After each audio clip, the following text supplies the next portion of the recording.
Sometimes when you're creating your look and you would like to add contrast to the image, it can get a little tricky when you've already adjusted your exposure and you like exactly where your exposure is at, and you would like to add pop and depth to the image without affecting that exposure. And this is where mid-tone contrast can add some very beautiful depth, clarity, and pop to your image. So I have this shot here. I've just created a very simple warm look. If you watched my last tutorial on dehancer, I'm basically following the same thing. I'm just applying a Kodak Vision 3 film profile and the Kodak 2383 print film profile, and it's giving me this nice color aesthetic. And then in my balance node here, I've got a saturation adjustment going on.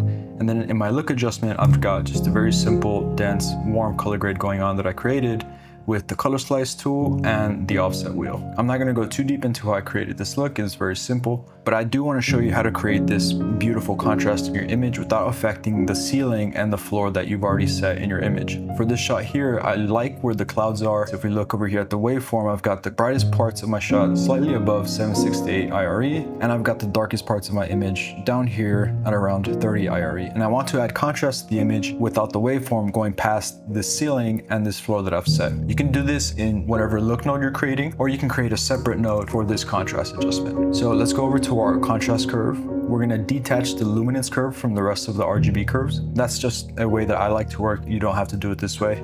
You can actually do the same adjustment with all of the curves linked to each other. And then we're gonna click on the menu here and go to editable splines, make sure that is turned on. And now I'm going to go to my image and I'm gonna click on the brightest part, which is this cloud here. And then I'm gonna go to the darkest part, which is this bottom right corner here. And clicking on the image will create these anchors. And we'll grab this handle here, and then we'll just bring it down. And actually, let me bring up my waveform, make it a little bigger so that we can see much more clearly what's going on here. I'm gonna grab this handle here and bring it down. And you can see that I'm bringing down my waveform, but it is not affecting my black point. And that's exactly what we want. And if we look over at the image, we are creating a lot of depth. So I'll just bring that down a little bit there. Then I'll go up to my highlights, and then I'll move it around, same thing. I can see that the peak up here is dancing around a little bit. That's fine. I just want to get a little bit of a higher shoulder here in my highlights. So I'm just going to bring this up a little bit.